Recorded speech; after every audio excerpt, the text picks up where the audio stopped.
জনগণ এখন নির্বাচনী ট্রেনে, ষড়যন্ত্র করে কেউ থামাতে পারবে না, মন্তব্য বিএনপি নেতা জাহিদের। ক্ষমতায় এলে 18 মাসে 1 কোটি চাকরির প্রতিশ্রুতি আমির খসরুর। এনবিআর কর্মীদের কমপ্লিট শাটডাউনে থমকে রাজস্ব আদায়, ব্যাহত আমদানি রপ্তানি কার্যক্রম। দিনে 2,500 কোটি টাকা ক্ষতি, দ্রুত সমাধানের আহ্বান ব্যবসায়ীদের। দেশে ডেঙ্গুতে আরও একজনের মৃত্যু, 24 ঘন্টায় হাসপাতালে ভর্তি 262। নাজুক পরিস্থিতি বরগুনায়, মশা নিধনে চট্টগ্রাম সিটিতে বিশেষ ক্রাশ প্রোগ্রাম শুরু। কুমিল্লা সীমান্ত দিয়ে দেশে ঢুকছে মাদক সহ নানা পণ্য, নিরাপদ বাহন হিসেবে ব্যবহার হচ্ছে ট্রেন। প্রশাসনের যোগসাজশেই চোরাচালানের অভিযোগ স্থানীয়দের। এবং আমদানি রপ্তানি পণ্যের মান পরীক্ষায় নতুন যুগের যাত্রা, চট্টগ্রামে বিএসটিআই কার্যালয়ে পরীক্ষা করা যাবে 315টি পণ্য। কম সময় মিলবে সেবা, গতি বাড়বে খালাসেও।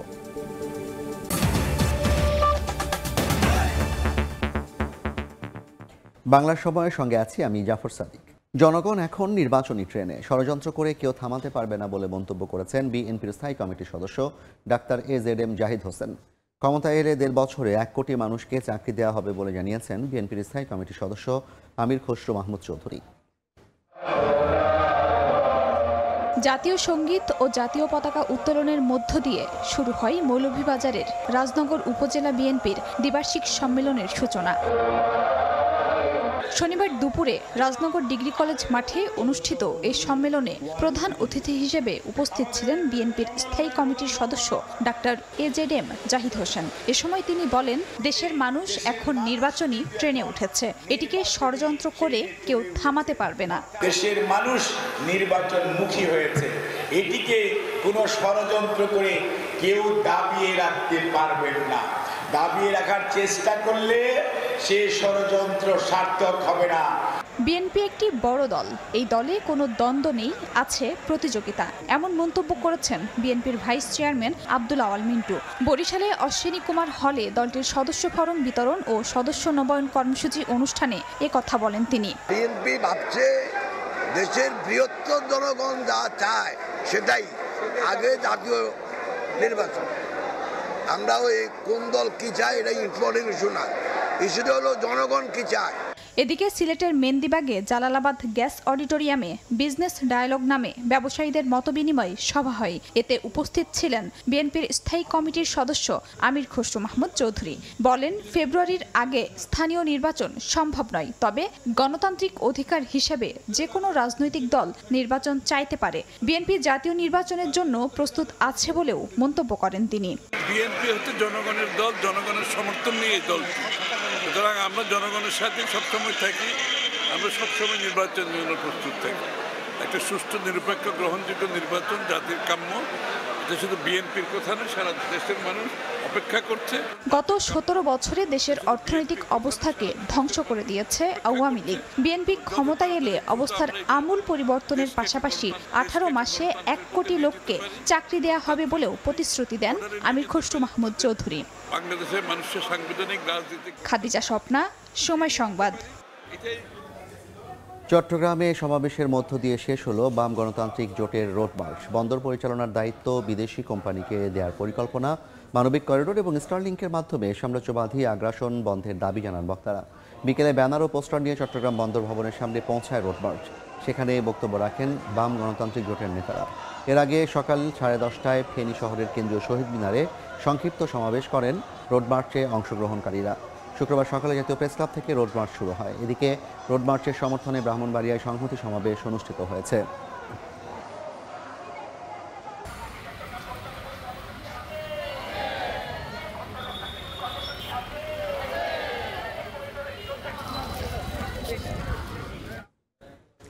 এনবিআর চেয়ারম্যানের পদত্যাগের দাবি আদায়ে অনড় এনবিআর সংস্কার ঐক্য পরিষদ। সকাল থেকে কমপ্লিট শাটডাউন কর্মসূচি পালন করেছেন পরিষদের সদস্যরা। এতে শুল্কায়ন কার্যক্রম স্থবির হয়ে পড়ায় বিপুল অঙ্কের আর্থিক ক্ষতির আশঙ্কা আমদানি রপ্তানিকারকদের। দেশের সবচেয়ে বেশি রাজস্ব যোগান দেয়া চট্টগ্রাম কাস্টম হাউসে এখন শুনশান নীরবতা।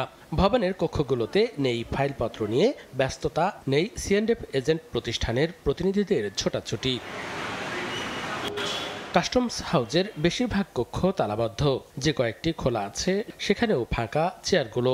কর্মকর্তারা না থাকায় আমদানি রপ্তানি সংক্রান্ত কোনো ডকুমেন্ট দাখিল করা সম্ভব হয়নি। শুল্কায়ন কাজ ছিল পুরোপুরি বন্ধ। কাজ করতে না পারায় C&F এজেন্ট প্রতিনিধিরা ফিরে যান। প্রত্যেকটি শাখায় গেলাম, সব শাখায় তালা মারা, কেউ আসে নাই, কোনো কাস্টম কর্মকর্তা কর্মচারীরা কেউ আসে নাই। কাস্টমারদের অ্যাসেসমেন্ট না করতে পারলে আমরা বন্ধ ডেলিভারি দিতে পারতেছি না। পার্টি মরে যাবে, একদিনে $96, 3টা কন্টেনার ড্যামারেজ। এখন কী করবো আমার মানে কিছু বলতে পারতেছি না। এটা যত দ্রুত সম্ভব সমাধানের চেষ্টা করলে আমাদের জন্য এবং দেশের জন্য ভালো হয়। এদিকে কমপ্লিট শাটডাউন কর্মসূচিতে স্থবির হয়ে পড়ে স্থলবন্দরগুলো। বন্ধ আমদানি রপ্তানি কার্যক্রম। এতে সময়মতো পণ্য খালাস নিতে না পারায় বিপাকে পড়েন ব্যবসায়ীরা। বিরূপ প্রভাব পড়েছে রাজস্ব আয়েও। চলমান অচলাবস্থা কাটাতে প্রয়োজনীয় ব্যবস্থা গ্রহণের দাবি জানিয়েছেন সংশ্লিষ্টরা। কলম বিরতির কারণে সেই পণ্যগুলো সঠিক সময়ে ডেলিভারি দিতে পারছি না, এর জন্য আমরা অনেক সমস্যার ভিতর আছি। আমরা চাচ্ছি দ্রুত এই অচলাবস্থা কেটে যাক এবং আমরা স্বাভাবিক কাজকর্মে ফিরে যাই। কাস্টম যদি কাজ না করে তাহলে আমদানিকৃত মালামাল গত কয়েকদিন ধরে যে পোর্টের মধ্যে আছে সেগুলো তো খালাস নিতে আমরা পাচ্ছি না। দাবি আদায় না হওয়া পর্যন্ত কমপ্লিট শাটডাউন কর্মসূচি চালিয়ে যাওয়ার হুঁশিয়ারি দিয়েছেন এনবিআর সংস্কার ঐক্য পরিষদের সদস্যরা। মনিরুজ্জামান প্রান্ত, সময় সংবাদ। দেশে ডেঙ্গুতে আরও একজনের মৃত্যু হয়েছে। 24 ঘন্টায় হাসপাতালে ভর্তি হয়েছেন 262 জন। নাজুক পরিস্থিতি বরগুনায়। জেলায় নতুন করে আক্রান্ত হয়েছেন 68 জন। শুক্রবার রাতে পাথরঘাটা থেকে উন্নত চিকিৎসার জন্য বরিশাল নেবার পথে মৃত্যু হয় মনিরা নামে এক নারীর। তিনি পাথরঘাটা উপজেলা পরিষদে সিএ পদে কর্মরত ছিলেন। এছাড়া বেতাগী উপজেলার বাসিন্দা আব্দুর রহমান শের-ই-বাংলা মেডিকেলে চিকিৎসাধীন অবস্থায় মারা যান। এ নিয়ে জেলায় মৃত্যুর সংখ্যা দাঁড়িয়েছে 25 জনে, আর আক্রান্তের মোট সংখ্যা দাঁড়িয়েছে 2779 জনে।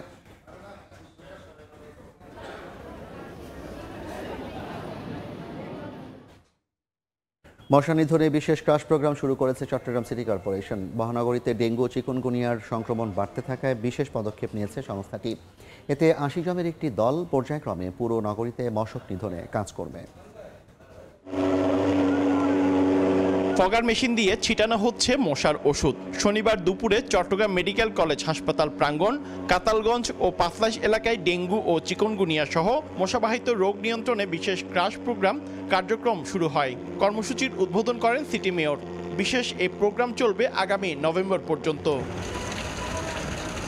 এ সময় সিটি মেয়র জানান 2025-26 অর্থ বছরে মশক নিধনে 1 কোটি টাকা বাজেট বাড়িয়ে 9 কোটি টাকা করা হয়েছে। প্রয়োগ করা হচ্ছে পরীক্ষামূলক নতুন ওষুধও। গণসচেতনতার অংশ হিসাবে লিফলেট, মাইকিং থেকে শুরু করে এবং এখানে যত পরিমাণ যে বৃষ্টির পানি জমা থাকে এই ধরনের কোনো কন্টেইনার, ডাবের খোসা থেকে শুরু করে প্লাস্টিক, পলিথিন এগুলো যাতে যত্রতত্র না ফেলে এই জন্য আমরা এই প্রোগ্রামগুলো হাতে নিয়েছি। চলতি বছরে জুন পর্যন্ত নগরীতে ডেঙ্গু আক্রান্ত হয়েছেন 4 শতাধিক মানুষ। এছাড়া মারা গেছে 2 জন। ডেঙ্গুর প্রকোপ বাড়লেও আতঙ্কিত হওয়ার মতো পরিস্থিতি সৃষ্টি হয়নি বলে জানান চট্টগ্রাম মেডিকেল কলেজ হাসপাতালের পরিচালক। বর্তমানে এখন চট্টগ্রাম মেডিকেল কলেজ হাসপাতালে 9 জন রোগী ভর্তি আছে, সবাই সুস্থ আছে, তেমন কোনো ডেঙ্গু শক সিনড্রোম যেটা ওই ধরনের কোনো রোগী নাই। ওষুধ ছিটানোর পাশাপাশি জনসচেতনতা বাড়াতে লিফলেট বিতরণ ও পুরো নগরীতে মাইকিং করার উদ্যোগও নিয়েছে সিটি কর্পোরেশন। পার্থপ্রতিম বিশ্বাস, সময় সংবাদ, চট্টগ্রাম। সীমান্ত আর রেলপথ হয়ে প্রতিদিন কুমিল্লা শহরে ঢুকছে কোটি কোটি টাকার ভারতীয় অবৈধ পণ্য। এতে একদিকে বেড়েছে চোরাকারবারিদের দৌরাত্ম্য, অন্যদিকে দুর্ভোগে ট্রেনের যাত্রীরা। দিন ও রাতে সীমান্তের কাঁটাতারের বেড়ার ওপর দিয়েই দেশের বাজারে আনা হচ্ছে মোবাইল, শাড়ি ও মাদকসহ নানা পণ্য। অভিযোগ রয়েছে প্রশাসনের সহযোগিতাতেই চলে চোরাচালান কার্যক্রম। ইশতিয়াক আহমেদের রিপোর্ট। প্রতিদিন বিকেলে কুমিল্লা শোষিত রেল স্টেশনে জড়ো হয় অর্ধশতাধিক চোরাকারবারি। ঢাকা থেকে ছেড়ে আসা চট্টগ্রামগামী চট্টলা ও কর্ণফুলী এক্সপ্রেস ট্রেন আসলে প্রতিটি বগিতে ওঠানো হয় সাদা প্লাস্টিকে মোড়ানো কার্টুন ভর্তি ভারতীয় প্রসাধনী ও মশলা। ট্রেন কুমিল্লা রেল স্টেশনে প্রবেশের আগে গতি কমিয়ে ফেলা হয়। এই সুযোগে বগি থেকে ফেলে দেওয়া হয় চোরাই মালামাল। সেখানে আগে থেকে অপেক্ষা করা চোরাকারবারিরা মুহূর্তে তা সরিয়ে নেয় নিরাপদ স্থানে। কুমিল্লা ব্রাহ্মণপাড়া ও বুড়িচং সীমান্তবর্তী এলাকায় দিনের আলোতে অভিনব কায়দায় ভারত থেকে বিভিন্ন পণ্য দেশে আনছে চোরাকারবারিরা। সেখান থেকে ছড়িয়ে পড়ে কুমিল্লা শহরের বিভিন্ন বাজার ও শপিং মলে। পুলিশের কন্টাক্ট আছে শুধু মাদকটা ছাড়া, মোবাইলের কন্টাক্ট আছে, কসমেটিক্স এর কন্টাক্ট আছে, এখন মনে করেন শাড়ি, এখন আপনার ভারতীয় চাউল আছে, এগুলো কন্টাক্ট আছে। আমনগন্ডা, মিয়ার বাজার, বাবুচি বাজার এসব দিক দিয়ে রাত হইলে আপনার কসমেটিক্স, পেন্সিডিল, ইয়াবা, গাঁজা, দিন এগুলি প্রশাসনের ছত্রছায়ায় তাদের সাথে আছে। এটা একটা সিন্ডিকেট আছে, তার 8-10 জন সিন্ডিকেট থাকে জায়গায় জায়গায় লোক। এগুলো কিন্তু সবাই দেখে, পুলিশ থাকে ওইখানে, পুলিশ কিন্তু কোনো কিছুই বলে না, তার নিরব ভূমিকা পালন করে। কেউ প্রতিবাদ করলেও এগুলো পুলিশের সামনে দেখার পরও পুলিশও আস্তে করে সাইড কেটে যায়। আমরা চাই যে উচিরেও খুব দ্রুত যাতে ট্রেন চোরার কারবারি মুক্ত হয়। চোরাই পণ্য দেশে ঢুকে কিভাবে, এমন প্রশ্ন জেলা পুলিশের। আর ট্রেনে চোরাই পণ্যের বিরুদ্ধে অভিযান পরিচালনা দাবি রেলওয়ে পুলিশের। অভিযান পরিচালনা করেছে এখানে যৌথ বাহিনী সহ সেনাবাহিনী, বিডিআর, তারপর বেঙ্গল পুলিশ সবাই তৎপর আছে এবং কোনো পাওয়া গেলে তাদের বিরুদ্ধে আইনগত ব্যবস্থা গ্রহণ করা হচ্ছে। চোরাই পণ্য ঢুকে কিভাবে? সীমান্তে তো পুলিশ থাকে না। ফার্স্ট কোশ্চেনটা হচ্ছে ঢুকতেছে আগে, দেশের মধ্যে মাল আসতেছে, আসার পর কিন্তু আমরা যেখানে খবর পাচ্ছি আমরা অভিযান করছি। শুধু দিনই নয়, রাতও সীমান্ত নেই ভয়ঙ্কর রোগ। চোরা কারবারি ও মাদক কারবারিদের দখলে চলে যায় সীমান্তবর্তী এলাকাগুলো। তার কাটার উপর দিয়ে মাদক সরে দেওয়া হচ্ছে দেশের ভিতরে। সীমান্ত হয়ে সড়ক দিয়ে গাড়িতে, মোটরসাইকেলে, এমনকি হাঁটা পথেও শহরে দেদারসে ঢুকছে মোবাইল, মাদক। রেলপথ থেকে সীমান্ত সবখানে চলছে কোটি টাকার চোরাই পণ্যের মহা উৎসব। চোরা কারবারিরা শুধু ট্রেনের বগি দখল করেনি, দখল করেছে প্রশাসনের বিবেকও। মাসিক মাসোহারায় নীরব আইন শৃঙ্খলা বাহিনী ও রেল পুলিশের কিছু অসাধু কর্মকর্তা। এই নীরবতার মূল্য দিচ্ছে দেশ, ধ্বংস হচ্ছে অর্থনীতি আর যুব সমাজ। ইশতিয়াক আহমেদ, সময় সংবাদ, কুমিল্লা। রাঙামাটি বিজ্ঞান ও প্রযুক্তি বিশ্ববিদ্যালয় স্থায়ী ক্যাম্পাসে অবকাঠামো নির্মাণ কাজে বাধা ও চাঁদা দাবির অভিযোগ উঠেছে। এতে নিরাপত্তাহীনতায় শ্রমিকরা, আতঙ্কে শিক্ষার্থীরাও। উন্নয়ন কার্যক্রমকে এগিয়ে নিতে স্থানীয় প্রশাসনের সহায়তা চেয়েছে বিশ্ববিদ্যালয় কর্তৃপক্ষ। হেফাজত সবুজের তথ্য ও রাজীব দাস পূর্ণার ছবিতে রিপোর্ট। 3টা অস্ত্র ছিল, এতটুক সাইজ 2টা অস্ত্র। ঠিক আছে, আমাদের রুমে 6 জন মানুষ গেছে, যা এই জায়গায় বরাবর বন্দুক ঠেকাইছে যে মোবাইলগুলি দাও, আর কালকে কাজ করবা না, কাজ বন্ধ, যদি কাজ করো তাহলে সমস্যা হবে। ধরে আছে আমরা আতঙ্কের ঠেলা যা আসলে সব দিয়ে দিছি। এরা মিলে তো আমরা এই জায়গায় কাজ করতাম না, আমরা এসে গরিব মানুষ। এখন আমরা ভয়ে আসছি, সেই জন্য কালকে রাতে আমাদের হামলা চলছে, সেই জন্য আমরা অনেক লোকই আতঙ্কিত। কর্তৃপক্ষ জানায় সম্প্রতি বিশ্ববিদ্যালয় ক্যাম্পাসে শুরু হয় নতুন অবকাঠামো নির্মাণ কাজ। এতে যুক্ত রয়েছেন প্রায় 30 জন শ্রমিক। সন্ত্রাসীদের হুমকিতে নিরাপত্তাহীনতায় ভুগছেন তারা, আতঙ্কে শিক্ষার্থীরাও। ক্যাম্পাসে আমরা শিক্ষার্থী যারা আছে, আমাদের শিক্ষার্থীর জন্য এটা একটা হুমকি স্বরূপ যে ক্যাম্পাসে কোনো নিরাপত্তা নাই, সেখানে আমাদের পড়াশোনাটা একটা ব্যাঘাত সৃষ্টি করে। ইতিপূর্বে আরো 2বার এরকম সশস্ত্রভাবে তারা বাধা দিয়ে গেছে। বিষয়গুলো এই অঞ্চলের প্রশাসনের কাছে আমরা বলেছি, লিখিত এবং মৌখিকভাবে। উন্নয়ন কার্যক্রম এগিয়ে নিতে প্রশাসনের সহায়তা চেয়েছে বিশ্ববিদ্যালয় প্রশাসন। আগে কারা আসছে আমরা কোনো সিসিটিভি ফুটেজ পেতাম না, এবার কিন্তু আমরা জানতে পেরেছি যে কারা এসছে। তো এখানকার রাঙামাটি যারা আইন শৃঙ্খলা রক্ষাকারী বাহিনীর সদস্যরা আছেন, কর্তা ব্যক্তিরা আছেন, দায়িত্বশীলরা আছেন, নিশ্চয়ই বিষয়টা অত্যন্ত গুরুত্বের সাথে দেখবেন এবং বিশ্ববিদ্যালয় এগিয়ে যাওয়ার প্রক্রিয়াটাকে সহজ করে দিবেন। রাঙামাটি বিজ্ঞান ও প্রযুক্তি বিশ্ববিদ্যালয় ক্যাম্পাসে প্রশাসনিক একাডেমিক ভবন ও 2টি হোস্টেল নির্মাণে ব্যয় ধরা হয়েছে প্রায় ৬২ কোটি টাকা। সময় সংবাদ, রাঙামাটি। আমদানি রপ্তানি পণ্যের মান পরীক্ষায় নতুন যুগে প্রবেশ করল বিএসটিআই এর চট্টগ্রাম বিভাগীয় কার্যালয়। সকালে প্রতিষ্ঠানটির নতুন 10তলা ভবন উদ্বোধন করেন শিল্প উপদেষ্টা। আগে 92টি পণ্য পরীক্ষা হলেও এখন হচ্ছে 315টি। এতে কম সময়ে সেবা নিশ্চিতের পাশাপাশি বন্দরের পণ্য খালাসে গতি বাড়বে বলে জানান সংশ্লিষ্টরা। অনেক বিশ্বাসের ক্যামেরায় শফিকুল আলমের রিপোর্ট। চট্টগ্রাম বন্দরে আসা মাত্র 92টি পণ্যের মান পরীক্ষা করা হতো বিএসটিআই কার্যালয়ে। কাজের ধীরগতির পাশাপাশি আমদানি রফতানিকারকদের যেতে হতো ঢাকায়। এমন বাস্তবতায় দীর্ঘদিনের জটিলতা কাটিয়ে অবশেষে চট্টগ্রাম নগরীর আগ্রাবাদে নির্মিত হল 10তলা নতুন বিএসটিআই ভবন। এখন থেকে বৈদ্যুতিক ও প্রকৌশল পণ্য, খাদ্য ও কৃষিজাত পণ্য সহ মোট 315টি পণ্যের মান পরীক্ষা করা যাবে এখানে। শনিবার সকালে গণ অভ্যুত্থানের শহীদ ফয়সাল আহমদের মাকে নিয়ে ভবনটির উদ্বোধন করেন শিল্প উপদেষ্টা আদিলুর রহমান। তিনি বলেন, নতুন ভবন চালু হওয়ায় আমদানি রপ্তানি বাণিজ্যে গতি আসবে। বিএসটিআই এর এই 10তলা বিশিষ্ট আধুনিক ল্যাবরেটরি সমৃদ্ধ ভবন স্থাপন হচ্ছে একটা গুরুত্বপূর্ণ পদক্ষেপ। এটা চট্টগ্রামের শিল্প বাণিজ্যকে বিশ্বব্যাপী প্রতিযোগিতায় এগিয়ে নেবে বলে এবং তার অধিকার রক্ষা করবে বলে আমরা মনে করি। এর আগে ভবনের বিভিন্ন ল্যাব পরিদর্শন করেন উপদেষ্টা। বিএসটিআই মহাপরিচালক জানান, কম সময়ে সেবা নিশ্চিতের পাশাপাশি গতি বাড়বে পণ্য খালাসেও। অত্যাধুনিক মেশিনপত্রগুলো সংযোজিত হয়েছে, আমরা আশা করি ঢাকামুখী যে কার্যক্রম সেটা আমাদের বহুলাংশে হ্রাস পাবে। আমরা ক্রমান্বয়ে এই প্রতিষ্ঠানটিকে আরও একটি প্রতিষ্ঠান হিসাবে আমরা স্বীকৃতি দিতে চাই। প্রকল্পটি ব্যবহৃত হয়ে আমাদের এই চিটং তথা দেশের বিভিন্ন উন্নয়নে যে ভূমিকা রাখবে। বিএসটিআই এর নান্দনিক 10তলা নতুন ভবন নির্মাণে ব্যয় হয়েছে 8 কোটি টাকা। শফিকুল আলম, সময় সংবাদ, চট্টগ্রাম। দেশের আমদানি রপ্তানি বাণিজ্যে বিরাজমান জটিলতা নিরসনের পাশাপাশি সরকারি সংস্থাগুলোর কাজে গতি আনতে চট্টগ্রাম বন্দর কেন্দ্রিক ফ্রি ট্রেড জোন গড়ে তুলতে নীতিগত সিদ্ধান্ত নিয়েছে সরকার। এরই অংশ হিসেবে এক ছাতার নিচে আনা হচ্ছে বন্দর, কাস্টম, শিপিং, সিএনডেফ এবং ব্যাংকিং সহ বাণিজ্য ভিত্তিক সবগুলো সেবা খাতকে। শাখা ত্রিপুর ক্যামেরায় বিস্তারিত জানাচ্ছেন কমল দে। চট্টগ্রাম বন্দর দিয়ে চলছে দেশের লাখ কোটি টাকার বাণিজ্য। শিল্পের কাঁচামাল থেকে শুরু করে যে কোনো পণ্য আমদানি খালাস নেওয়া পর্যন্ত সরকারি বাণিজ্যিক অন্তত 26টি প্রতিষ্ঠানের প্রত্যক্ষ ও পরোক্ষ সম্পৃক্ততা রয়েছে এখানে। ফলে নানা জটিলতায় আমদানি রপ্তানি বাণিজ্যে সৃষ্টি হয় দীর্ঘসূত্রিতা। ফ্রি ট্রেড জোন হয় তাহলে কিন্তু আমরা অনায়াসে আমরা ইম্পোর্টগুলা ইজিলি আমরা খালাস করতে পারি এবং আমাদের আপনারা জানেন আমাদের আরএমজিটা কিন্তু একটা টাইম বাউন্ড একটা ইন্ডাস্ট্রি। আমদানি পণ্য ছাড় করাতে কিংবা রপ্তানি পণ্য বিদেশে পাঠাতে গিয়ে নানামুখী জটিলতায় পড়তে হয় বন্দর ব্যবহারকারীদের। এক্ষেত্রে বন্দর কেন্দ্রিক ফ্রি ট্রেড জোন গড়ে তোলার কোনো বিকল্প দেখছেন না ব্যবসায়ীরা। উন্নত সবগুলো দেশে ফ্রি ট্রেড জোন কার্যকর থাকলেও এক্ষেত্রে বাংলাদেশ ছিল পিছিয়ে। বিশেষ করে তৈরি পোশাক খাতে সাম্প্রতিক সময়ে যে সংকট সৃষ্টি হয়েছে তা কাটাতেও ভূমিকা রাখবে এই ফ্রি ট্রেড জোন। এটা অত্যন্ত ইতিবাচক দেশের স্বার্থে, বাণিজ্যের স্বার্থে। এই ফ্রি ট্রেড জোন এখানে বিজনেস ফ্রেন্ডলি একটা পরিবেশ থাকবে, বিজনেস ফ্রেন্ডলি পলিসিগুলো ইস্যু হবে। চলতি বছরই চট্টগ্রাম বন্দরে কার্যক্রম শুরু হবে বিশেষ এই জোনের। অচিরেই এই জায়গাটা হয়ে যাবে এবং এটা হয়ে গেলে এইখানে আপনার তুলা থেকে শুরু করে যে ধরনের র মেটেরিয়াল এই ফ্রি ট্রেড জোনে রাখলে লোকাল কারেন্সিতে আপনার এলসি ওপেন করে শর্টেস্ট পসিবল টাইমের মধ্যে তারা মার্কেট থেকে ডেলিভারি নিতে পারবে এখান থেকে। এদিকে চট্টগ্রাম শাহ আমানত বিমানবন্দরকেও যুক্ত করা হচ্ছে আমদানি রপ্তানি বাণিজ্যের গতি আনার কাজে। অত্যন্ত ব্যবসা বান্ধব এয়ারপোর্ট। আমাদের এখানে যদি কোনো বিদেশি যাত্রী যদি কোনো এসে কোনো ধরনের সাহায্য চায়, ব্যবসায়িক যাতে বিনিয়োগ করতে আসে, সে ব্যাপারে আমরা যথেষ্ট তৎপর।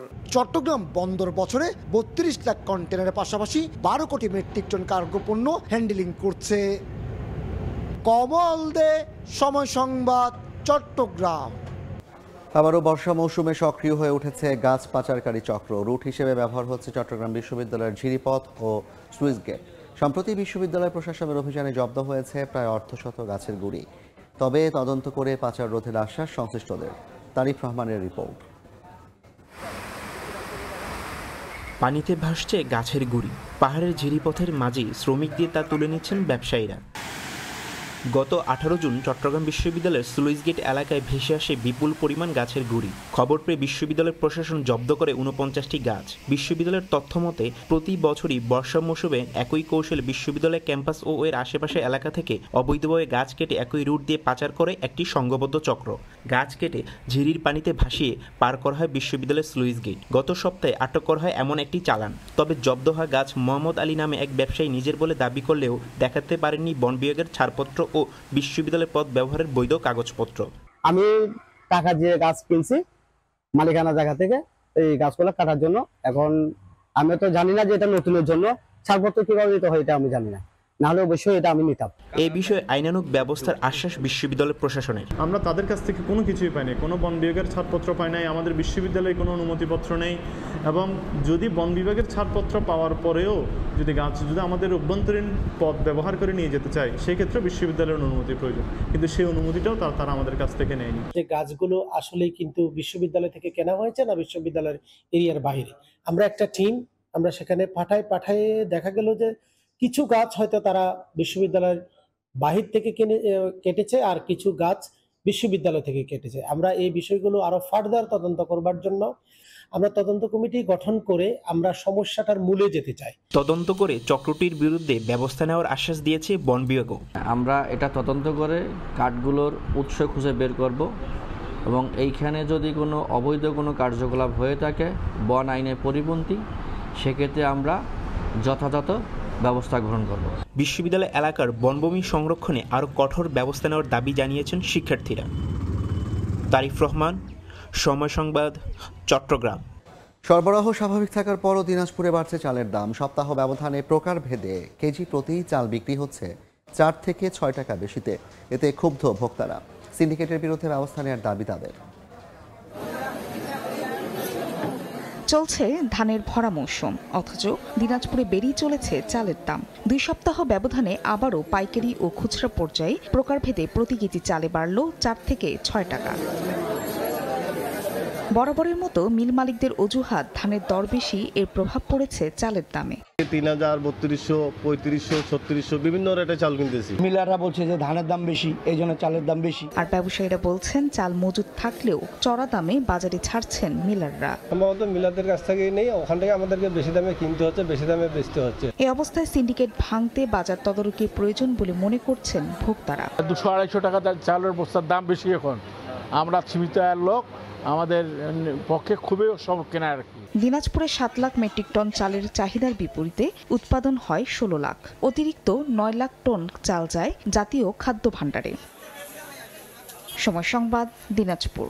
চাঁপাইনবাবগঞ্জে ভ্যান চালক হত্যা মামলায় 3 জনকে গ্রেফতার করা হয়েছে। শুক্রবার রাতে অভিযান চালিয়ে নীলফামারী থেকে মূল হোতা খাদেমুল ইসলাম মধুকে গ্রেফতার করে পুলিশ। পরে তার দেওয়া তথ্য অনুযায়ী নাটোরের নাচল থেকে আরও 2 জন গ্রেফতার হয়। জিজ্ঞাসাবাদে নেশা জাতীয় দ্রব্য খাইয়ে ভ্যান চালক রাজুকে হত্যা করার কথা স্বীকার করে গ্রেফতারকৃতরা। পরে ভ্যান নিয়ে পালিয়ে যায় তারা।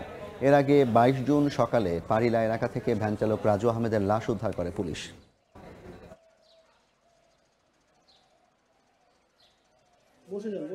সবুজ ভাই,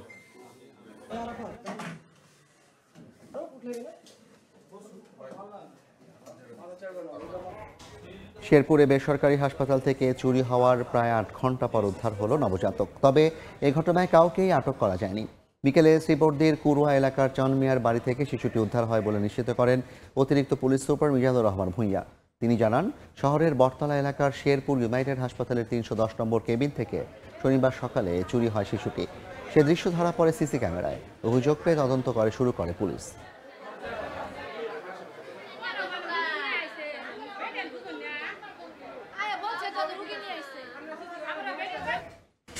সিলেটে ও সুনামগঞ্জের সীমান্তবর্তী এলাকা থেকে 7,50,00,000 টাকার ভারতীয় অবৈধ পণ্য 2টি ট্রাক জব্দ করা হয়েছে। গোপন সংবাদের ভিত্তিতে তামাবিল, সংগ্রাম, দমদমিয়া, বিছানাকান্দি সহ বিভিন্ন এলাকায় অভিযান চালায় বিজিবির 48 ব্যাটালিয়নের একটি দল। এছাড়াও সেনাবাহিনীর সঙ্গে টাস্কফোর্সের অংশ হিসেবে রাধানগর ও জাফলং সীমান্তে অভিযান চালানো হয়। গোডাউন থেকে ট্রাকের মাধ্যমে নিয়ে যাওয়ার সময় তামাবিল সিলেট মহাসড়কের হরিপুর এলাকার বিপুল পরিমাণ ভারতীয় শাড়ি এবং কসমেটিক্স সামগ্রী জব্দ করা হয়।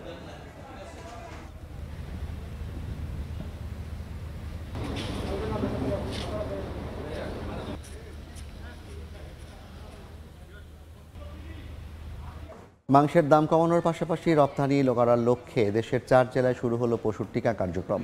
দুপুরে মানিকগঞ্জের জয়নগর স্কুল মাঠে টিকা কার্যক্রমের উদ্বোধন করেন মৎস্য ও প্রাণী সম্পদ মন্ত্রণালয়ের উপদেষ্টা ফরিদ আক্তার। এ সময় খুরা রোগের পাশাপাশি এলএসডি রোগ প্রতিরোধে পশুকে নিয়মিত টিকা দিতে খামারিদের পরামর্শ দেন উপদেষ্টা। এছাড়া একই সময়ে পাবনা, সিরাজগঞ্জ ও ভোলাতেও টিকা কার্যক্রমের উদ্বোধন করা হয়।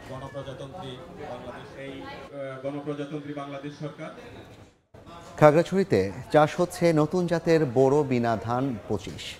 বাংলাদেশ পরমাণু কৃষি গবেষণা ইনস্টিটিউট বিনা উদ্ভাবিত প্রিমিয়াম কোয়ালিটির বোরো ধানের ফলন বেশি হওয়ায় খুশি কৃষকরা। খাগড়াছড়ির বিভিন্ন পরীক্ষণ মাঠে বিনা ধান 12 ও বৃধান 28-এর সঙ্গে এবার বিনা ধান 25 চাষ করে বাংলাদেশ পরমাণু কৃষি গবেষণা ইনস্টিটিউট বিনা। প্রিমিয়াম কোয়ালিটির এই বোরো ধানের পরীক্ষণ ও মূল্যায়ন শেষে বিনার গবেষকরা জানিয়েছেন, খাগড়াছড়ির আবহাওয়ায় বিনা ধান 25-এর ফলন অন্যান্য জাতের চেয়ে প্রায় দ্বিগুণ হয়েছে।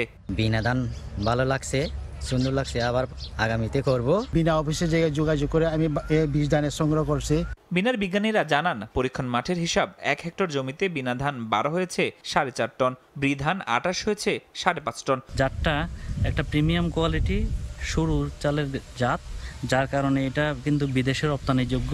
এটা আয়ন বিম রেডিয়েশনের মাধ্যমে জাপান থেকে বিরিধান 29কে রেডিয়েশন দিয়ে আমরা এই ধানটা উদ্ভাবন করেছি।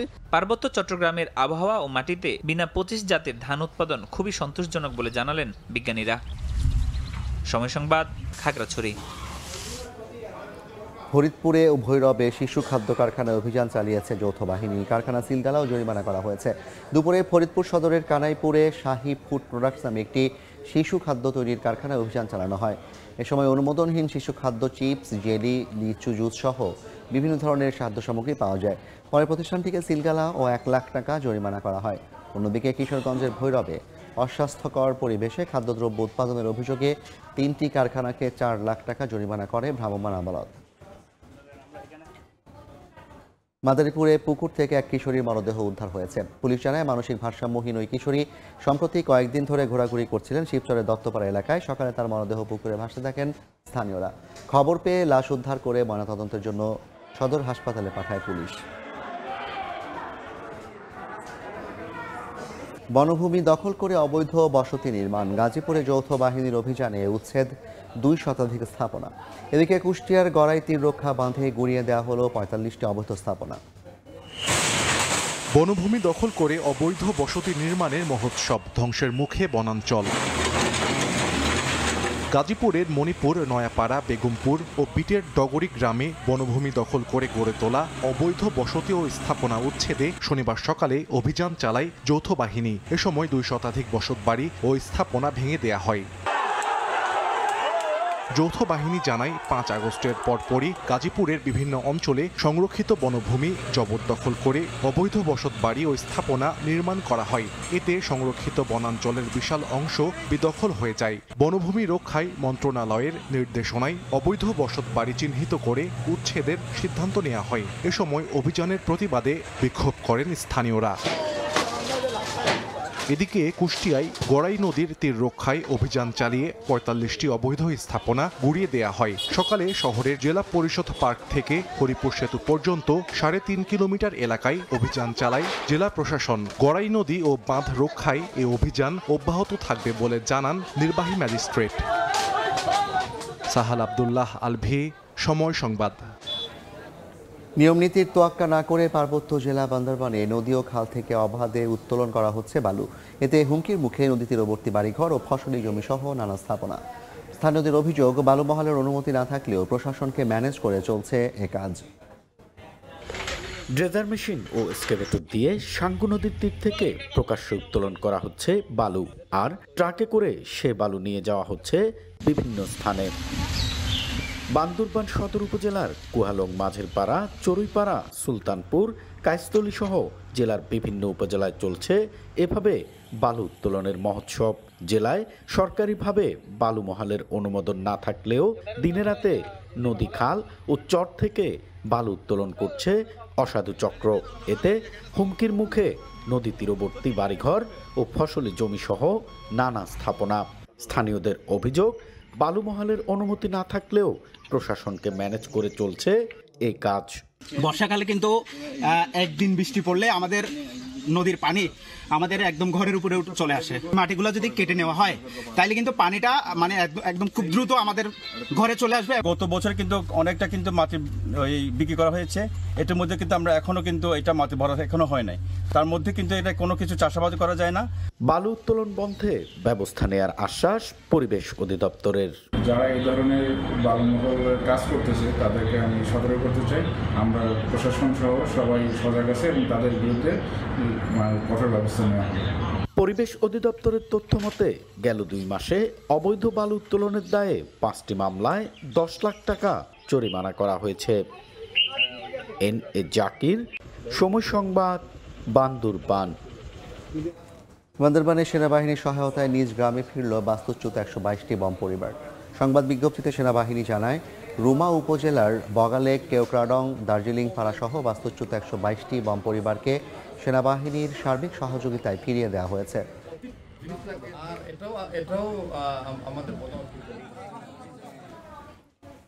অবশেষে চলে গেলেন শেষ ঠিকানার কারিগর হিসেবে পরিচিত কিশোরগঞ্জের গোর্খাদক মনু মিয়া। সকাল 10:30টার দিকে ইটনা উপজেলার আলগাপাড়া গ্রামে নিজ বাড়িতে মারা যান তিনি। আসরের নামাজের পর তার নামাজে জানাজা হয়। পরে বাড়ির পাশে কবরস্থানে তার মরদেহ দাফন করা হয়। মনু মিয়ার মৃত্যুতে এলাকায় নেমে এসেছে শোকের ছায়া। প্রায় 49 বছর ধরে বিনা পারিশ্রমিকে 3000-এর বেশি কবর খুঁড়েছেন তিনি। একটি ঘোড়ার পিঠে চড়ে তিনি ছুটে যেতেন মৃতের বাড়িতে। এই কাজের জন্য একসময় দোকান বিক্রি করে কিনেছিলেন প্রিয় ঘোড়াটি। তিনি অসুস্থ থাকা অবস্থায় রাজধানীতে একটি হাসপাতালে চিকিৎসাধীন থাকা অবস্থায় তার ঘোড়াটিকে হত্যা করে দুর্বৃত্তরা।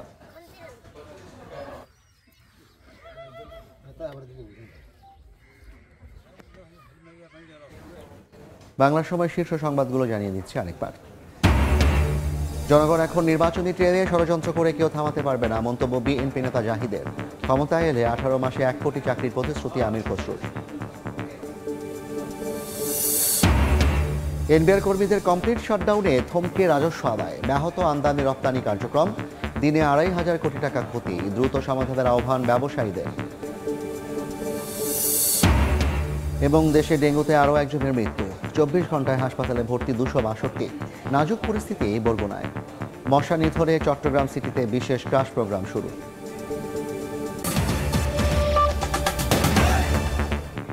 এই ছিল বাংলার সময়, সঙ্গে থাকুন সময়।